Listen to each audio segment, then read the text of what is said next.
My wife pointed to the front door and said, "There it is," thinking she had just delivered the ultimate checkmate. What she didn't know was that I had been waiting for exactly those words for months. See, when someone shows you the door, sometimes the best response is to show them exactly who's going to be walking through it. Let me back up and explain how we got to this point. 3 years of marriage had turned into 3 years of daily verbal warfare. Every single conversation became a battlefield where she wielded manipulation like a master swordsman, twisting every word I said into something sinister. The woman I married had morphed into this bipolar tornado who could go from zero to nuclear meltdown faster than I could say good morning. That particular Tuesday started like every other day in our house. I was downstairs having my coffee, scrolling through my phone, when she came charging down the stairs already in full attack mode.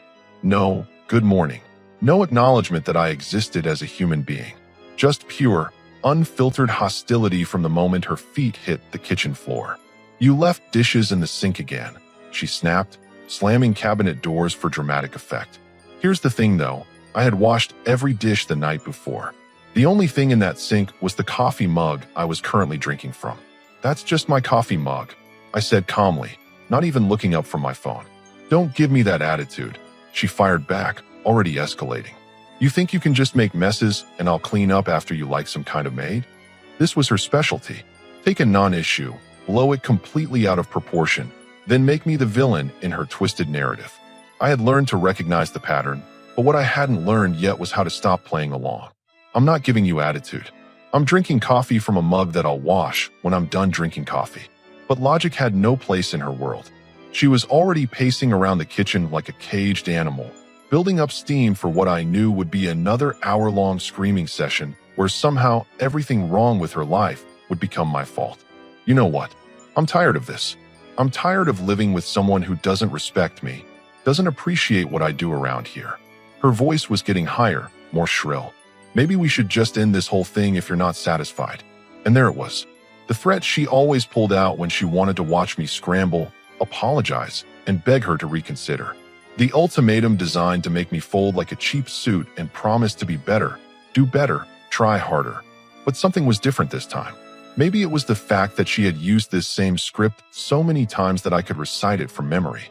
Maybe it was because I had finally reached that point where you realize you're not actually required to participate in someone else's drama.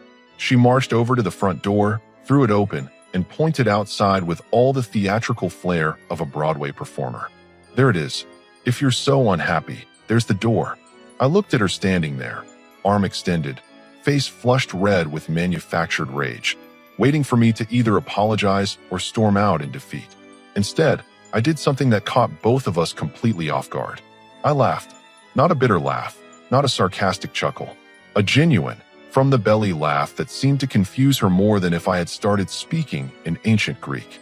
"You think this is funny?" she screeched, but I could see the uncertainty creeping into her eyes. "Actually, yeah, I do." I pulled out my phone and started scrolling through my contacts. "You know what? You're absolutely right. There's the door." She was still standing there with her arm pointed outside, but now she looked less like a commanding general and more like someone who had just realized they might have overplayed their hand. I found the number I was looking for and hit call. The phone rang twice before someone picked up. "Allied Moving Services, this is dispatch." "Hi, I need to schedule an emergency same-day move," I said, keeping my voice casual while maintaining eye contact with my wife. Her expression was shifting from anger to confusion to something that looked suspiciously like panic. "What size move are we talking about, sir?" "Oh, not too big. Just personal belongings. Clothes, shoes, some bathroom stuff. Should fit in a small truck." My wife's arm finally dropped to her side. "What are you doing?" she whispered. I held up one finger, indicating I needed to finish my call. "Yeah, the pickup address is." I rattled off our address. "And the delivery address is." I paused, looking directly at her. "Actually, let me call you back with that delivery address in about 10 minutes. "No problem, sir. We can have a crew there within the hour." "Perfect. Thank you." I ended the call and slipped my phone back into my pocket. The kitchen had fallen completely silent except for the sound of her rapid breathing. "You're bluffing," she said, but her voice lacked its usual conviction. "Am I?" I picked up my coffee mug, walked over to the sink, and washed it thoroughly, making sure to dry it and put it away in the cabinet where it belonged. "You pointed to that door and told me there it is." I'm just agreeing with you. That's not what I meant, and you know it. Really? Because it seemed pretty clear to me. You opened the door, pointed outside, and said, there it is, like you were giving me directions. So I figured you must want someone to use that door. I could see the wheels turning in her head, trying to figure out how to backtrack without losing face. But I wasn't interested in giving her an exit strategy this time.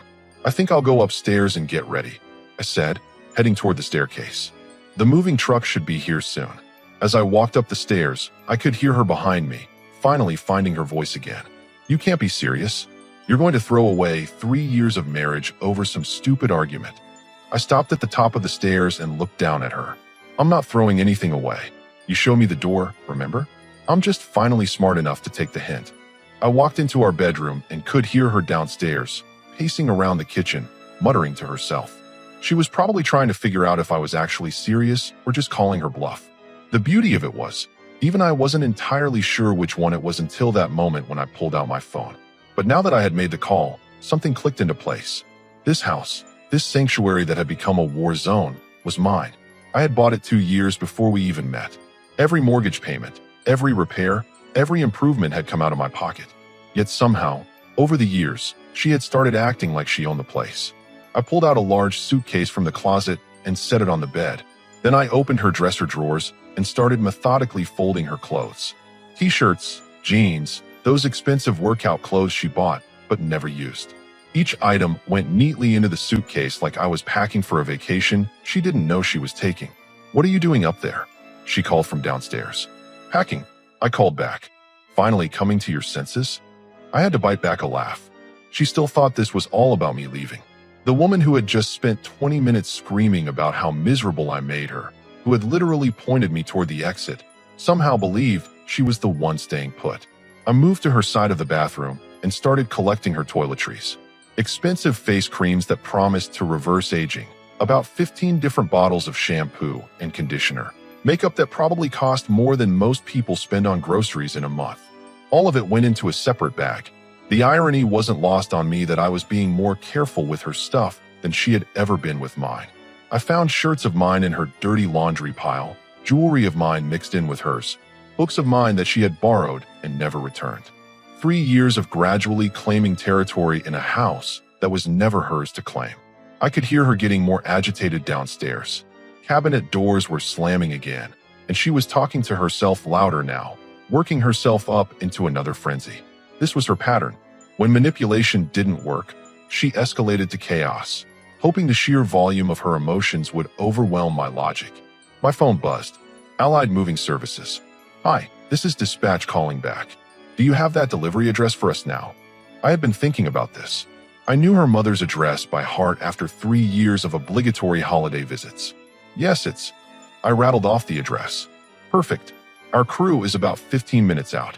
Great, thanks. As I hung up, I realized she had gone quiet downstairs. That was never a good sign.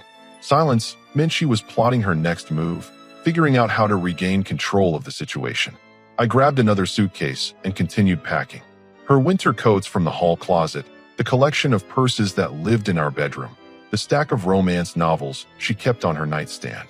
Everything that screamed her in a house that had never really felt like ours. The more I packed, the more I realized how much space her stuff had taken up. Not just physical space, but mental space. I had been walking on eggshells in my own home, constantly monitoring my behavior to avoid triggering her next meltdown. When was the last time I had watched a TV show I actually wanted to watch? When was the last time I had eaten dinner without having to defend myself against some imaginary slight I had committed? Are you really doing this? Her voice was right outside the bedroom door now. Doing what? I asked, not looking up from the suitcase. Packing your stuff to leave. I straightened up and looked at her. She was leaning against the doorframe, arms crossed, trying to look defiant, but failing to hide the uncertainty in her eyes. I'm not packing my stuff, I said calmly. This is your stuff. For a moment, she just stared at me like I had spoken in a foreign language. Then the reality of what I was saying started to sink in. My stuff? What do you mean my stuff? I mean your clothes, your shoes, your bathroom products, your books, your stuff. I gestured to the suitcases on the bed. You know, the things that belong to you. You can't just kick me out. This is my house too. And there it was. The assumption that had been driving me crazy for months. Actually, no, it's not. What do you mean it's not? I mean exactly what I said. This house is in my name. The mortgage is in my name. The insurance is in my name. You've never contributed a dime to the mortgage, never paid for repairs, never even paid utilities. I zipped up one suitcase and started on another. So no, this isn't your house too. Her face went through several color changes as this information processed. That's not. You can't just. We're married. Being married doesn't automatically give you ownership of property you didn't buy.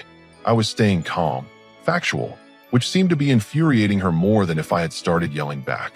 I've lived here for 3 years. As my guest, a guest who just told me she was tired of living here and pointed me toward the exit. She was getting that wild look in her eyes again, the one that usually preceded her most spectacular meltdowns. You're being ridiculous. I wasn't serious about you leaving, but you were serious about being tired of living with me. You were serious about wanting to end this whole thing. You were serious about pointing to that door. I closed the second suitcase. I'm just taking you seriously. This is insane. You can't do this. Sure I can. It's my house, remember? She stormed back downstairs, and I could hear her starting up another rant, but I wasn't listening to the words anymore. I was listening to the sound of freedom approaching in the form of a moving truck that would be here any minute. I carried the first suitcase downstairs and set it by the front door. The same door she had pointed to less than an hour ago. The same door she had insisted was there for me to use. She saw the suitcase and her voice reached a pitch that probably bothered dogs 3 houses away. You cannot be serious right now. Deadly serious, I said, heading back upstairs for the second suitcase. That's when I heard the sound that made everything perfect. The deep honk of an air horn from a large truck pulling up outside our house. The timing was absolutely perfect. Like the universe had been waiting for exactly this moment to deliver the punchline to the joke my wife had been telling herself for 3 years. She heard the truck horn too, and her head snapped toward the front window. Through the glass, you could see the big white Allied moving truck backing into our driveway, complete with 2 guys in matching uniforms getting out to assess the job. No, she said, her voice dropping to almost a whisper. No, no, no. You did not actually call movers. I walked back downstairs carrying the second suitcase, and she was standing there frozen, staring out the window like she was watching an alien spacecraft land in our front yard. Oh, but I did. I set the suitcase down next to the first one. Remember? You told me there was the door. I figured you wanted someone to use it. She whirled around to face me, and I could see the exact moment when the full reality of the situation hit her. Her face went from confused to panicked to absolutely furious in about 2 seconds flat. You cannot do this to me. I'm not doing anything to you. I'm doing something for me. I walked over to the window as one of the movers knocked on the front door. Looks like they're ready to work. I opened the door before she could stop me. 2 guys, both built like they spent their lives moving heavy furniture, stood on my doorstep with clipboards and an attitude that said they'd seen every kind of domestic drama imaginable. You the gentleman who called about the same day move? The taller one asked. That's me. I gestured toward the suitcases. This is everything that needs to go. Behind me, my wife had found her voice again. This is kidnapping. This is illegal. You can't force someone to move. The mover looked past me at her, then back at me with raised eyebrows. Sir, we can't remove anyone from a residence against their will. Oh, she's not being removed against her will, I said calmly. She's the one who told me she was tired of living here. She's the one who said maybe we should end this whole thing. And she's the one who... I turned to look at her with a smile that probably looked way too satisfied. What did you say again? About the door? She was standing there with her mouth opening and closing like a fish out of water. The mover was looking between us like he was watching a tennis match. She pointed to that door and said, there it is. I explained to the confused mover. So I'm helping her use it. That's when she completely lost it. Not the controlled manipulation rage she usually deployed, but genuine, unhinged panic. I didn't mean it like that, and you know it, she screamed. You're twisting my words. Am I? Because you seemed pretty clear. You opened the door, pointed outside, and said, there it is, like you were giving someone directions to leave. The second mover, who had been silently watching this domestic theater unfold, finally spoke up. Look, folks, we just move stuff. We don't get involved in family disputes. There's no dispute, I said, grabbing one of the suitcases. These bags need to go to this address. I handed him a piece of paper with her mother's address on it. My wife snatched the paper out of his hands. That's my mother's house. I know. That's where you'll be staying until you figure out your next move. You can't send me to my mother's like I'm some kind of teenager. I'm not sending you anywhere. You're choosing to leave. Remember? You said you were tired of living here. She was spiraling now, trying to grab onto any argument that might save her from the consequences of her own ultimatum. I was upset. People say things when they're upset. People also do things when they're tired of being manipulated, I replied, carrying her suitcase toward the moving truck. She followed me outside, still ranting. This is my home. I have rights. You have the right to pack your belongings and leave the property that doesn't belong to you, I said, loading her suitcase into the truck. The neighbors were starting to notice the commotion. Mrs. Peterson from next door was pretending to water plants that didn't need watering, and the guy across the street had suddenly developed a deep interest in checking his mailbox for the third time in 10 minutes. My wife noticed the audience too, which made her even more frantic. You're humiliating me in front of the whole neighborhood. You're humiliating yourself. I'm just helping you follow through on your own suggestion. I walked back toward the house to get the second suitcase, and she was right behind me, her voice getting higher and more desperate. Please, can we just talk about this? Can we go inside and discuss this like adults? We did discuss it. You discussed it very thoroughly. You told me you were tired of living with me, that maybe we should end this whole thing, and then you showed me the door. I picked up the second suitcase. I'm just being a good listener. The taller mover was standing by his truck, trying not to look like he was enjoying the show. Is this it, sir? Just the 2 bags. That's it, I confirmed, handing over the second suitcase. Wait. My wife rushed toward the truck like she was trying to stop a departing train. You can't just put my life in 2 suitcases. I was very thorough. I packed everything that belonged to you. What about my kitchen stuff? My decorations? The furniture we bought together. What furniture did we buy together? I asked, genuinely curious. She opened her mouth to answer, then closed it. Because the truth was, everything in the house had been mine before she moved in, or I had bought it after she moved in. She had never contributed to any major purchases, never even offered to split the cost of anything significant. The throw pillows on the couch. $20 pillows from Target don't constitute joint property. The mover cleared his throat. Sir, we've got everything loaded. What's the delivery address again?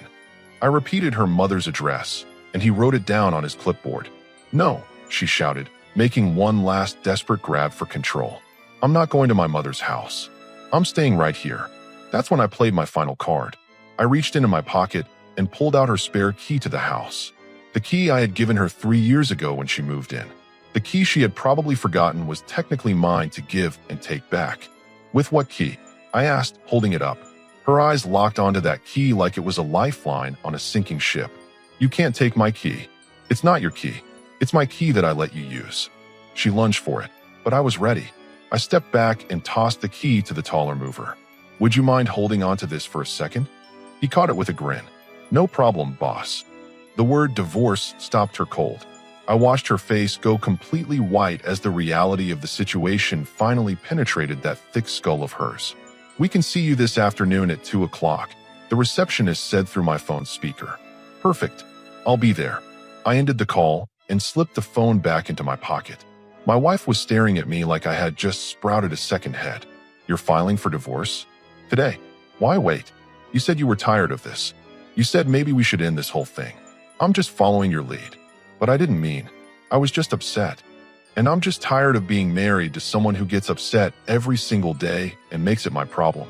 The mover with my key was looking back and forth between us like he was watching the final round of a boxing match. His partner had already climbed into the driver's seat and started the engine, clearly ready to get this show on the road. You ready to go, miss? The tall mover asked her. I'm not going anywhere, she shrieked, making one final desperate stand. This is all just a misunderstanding. No misunderstanding, I said calmly. You want out, you're getting out. You pointed to the door, and now you're going through it. She tried a different approach, her voice suddenly soft and pleading. Honey, please. We can work this out. We can go to counseling. We can fix this.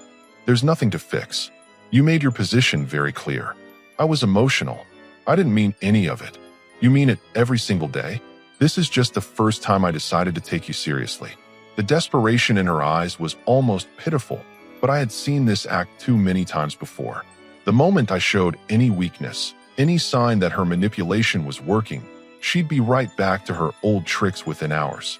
"Please," she whispered, "don't do this to us. I'm not doing anything to us. There is no us. You made that clear when you told me you were tired of living with me." She tried one more angle. "What about our friends? What about our families? What are they going to think? They're going to think you got exactly what you asked for." The mover cleared his throat again. "Look, folks, we really need to get moving here. We've got other jobs today." I nodded and walked toward my front door. "She's all yours." That's when she completely snapped. The fake sweetness disappeared, and the real her came roaring back to the surface. "You bastard. You can't do this to me. I'll take you for everything you've got." "With what lawyer?" I asked, stopping at the door. "You don't have a job, remember? You don't have any money of your own.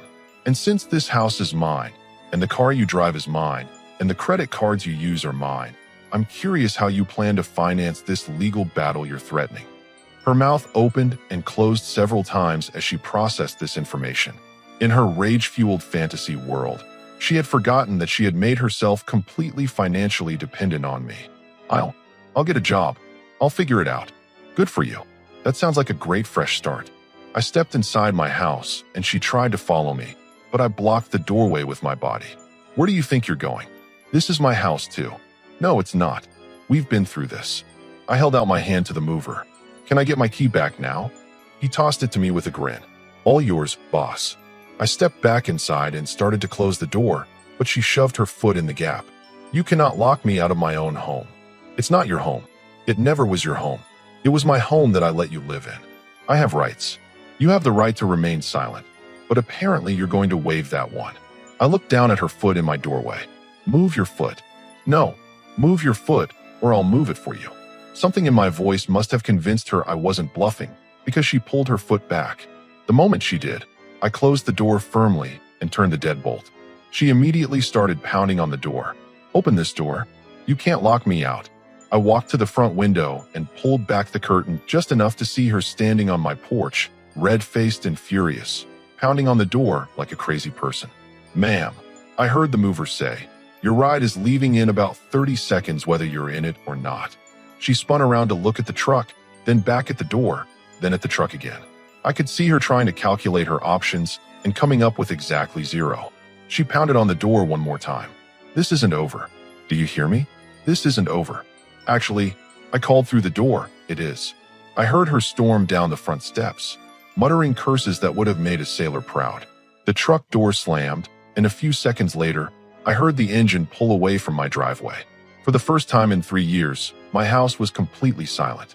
No yelling, no drama, no one stomping around looking for something to be offended about. Just blessed, beautiful silence. I walked back to the window and watched the moving truck disappear around the corner, carrying my biggest mistake to her mother's house, where she belonged. My phone buzzed with a text message. It was from her, of course. "I'm calling my lawyer." I texted back, "Good luck with that. Make sure to mention that you pointed to the door first." 3 dots appeared, then disappeared, then appeared again. Finally, another message came through. "I hate you." I typed back, "I know. That's why you're in a moving truck instead of my living room." The dots appeared one more time, then stopped. No more messages came through. I looked around my house, my sanctuary that had been turned into a battlefield for 3 years, and realized something profound had just happened. I had won, not by fighting, not by screaming, not by playing her manipulation games. I had won by simply taking her at her word and giving her exactly what she asked for. The first thing I noticed was how quiet my house actually was without her constant noise. No stomping around upstairs, no cabinet doors slamming, no muttering under her breath about imaginary problems I had supposedly created.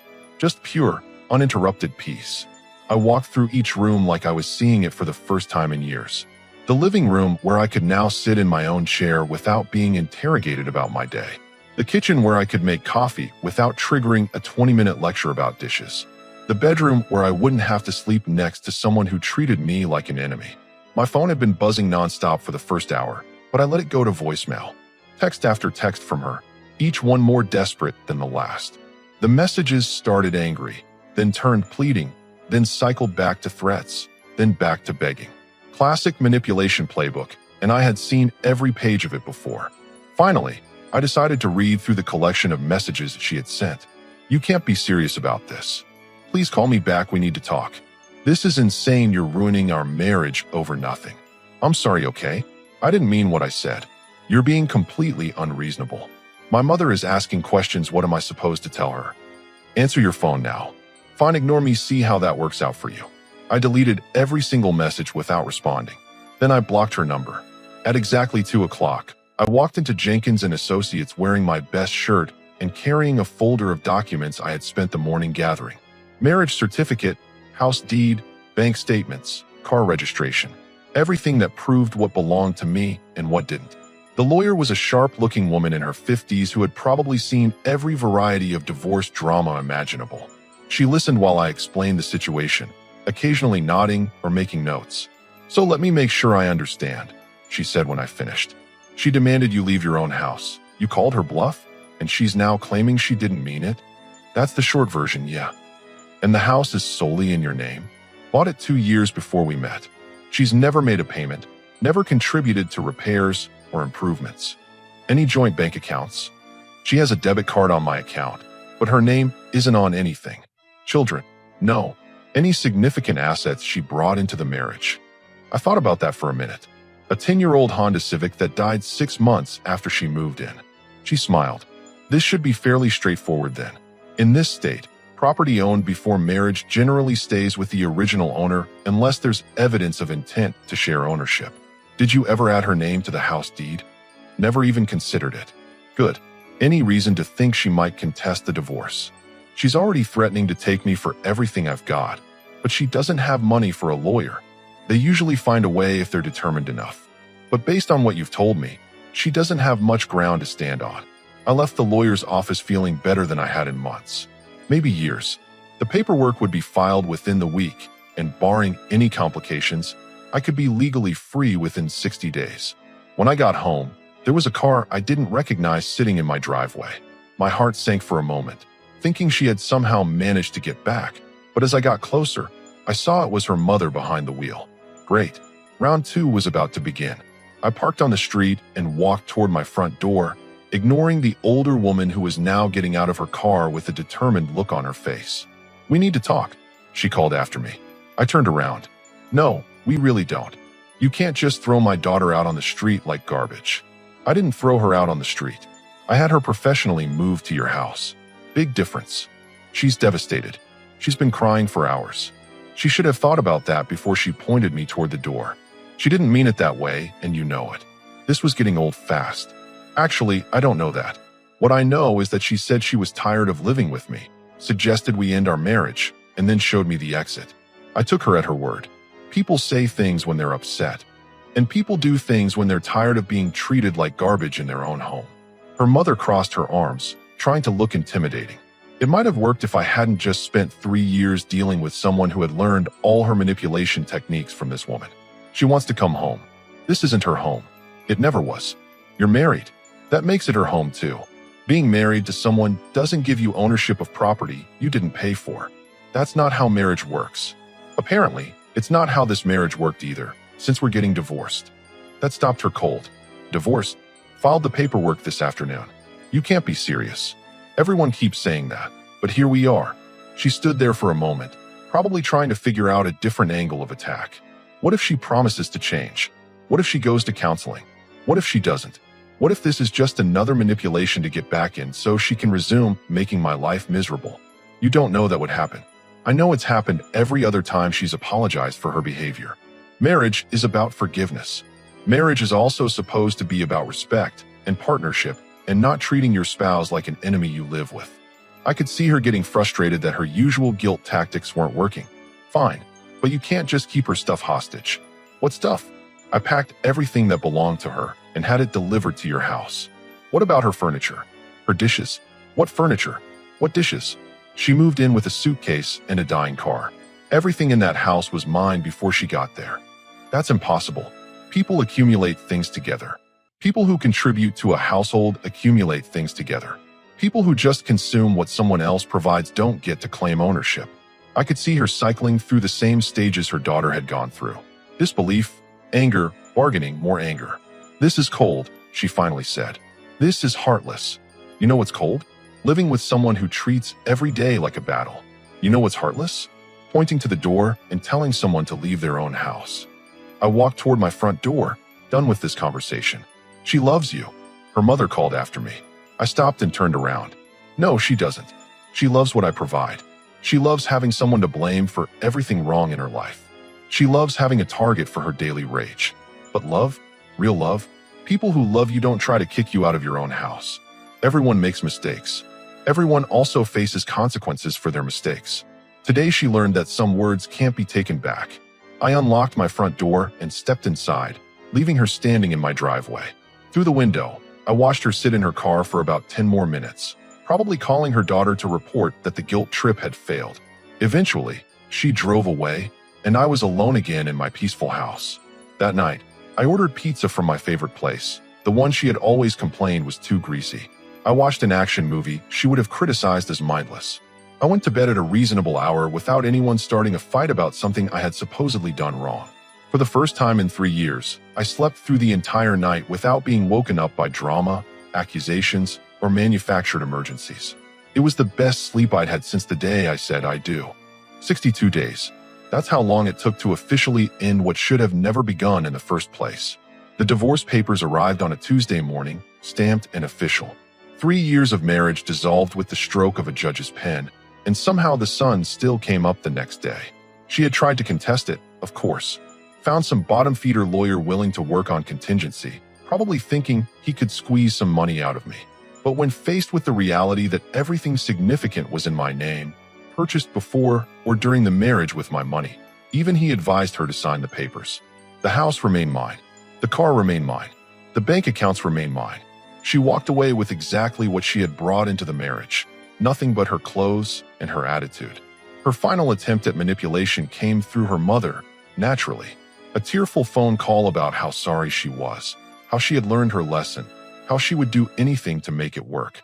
But I had learned something important during those 2 months of blessed silence. Some doors, once closed, should never be reopened. Tell her I said thanks. I told her mother during what would be our last conversation. Thanks for what? For showing me the door. Best advice anyone ever gave me, even if she didn't mean it that way. The house felt bigger somehow after everything was finalized. Not just physically, but spiritually. Like someone had lifted a weight I didn't even realize I was carrying. I could walk through my own home without wondering what imaginary slight would trigger the next explosion. I started doing things I had forgotten I enjoyed. Watched entire football games without someone complaining about the noise. Cooked meals I actually wanted to eat instead of whatever wouldn't cause an argument. Had friends over without worrying about what mood she might be in. The neighbors noticed the change too. Mrs. Peterson mentioned that she hadn't heard any shouting from my house in months. Whatever you two worked out, she said. It's made the whole street more peaceful. We worked out that she needed to live somewhere else. I told her. 3 months after the divorce was final, I ran into one of her friends at the grocery store. She looked uncomfortable when she saw me, like she wasn't sure whose side she was supposed to be on. How are you doing? She asked carefully. Better than I've been in years, I answered honestly. And how's she doing? I wouldn't know. That's the beautiful thing about divorce. Her problems aren't my problems anymore. She's been telling people you kicked her out over a stupid argument. I had to laugh at that. She pointed to the door and told me there it is. I just agreed with her. That's not how she tells it. I'm sure it's not. But the truth doesn't change based on how someone wants to remember it. Standing in my kitchen that evening, looking out at the yard I no longer had to share with someone who resented my existence, I realized something profound had happened that day. She pointed to the door. She had thought she was threatening me with loss. What she actually did was offer me freedom. Some people spend years in therapy trying to figure out how to set boundaries, how to stand up for themselves, how to stop accepting treatment they don't deserve. All it took for me was one moment of clarity when someone finally pushed too far. The best part? She did all the work for me, pointed right to the solution and demanded I take it. I never did thank her properly for that. But then again, I doubt she would appreciate the irony. These days, when people ask me about the divorce, I tell them the truth. My ex-wife gave me the best advice of my life when she showed me the door. I just took it more literally than she expected.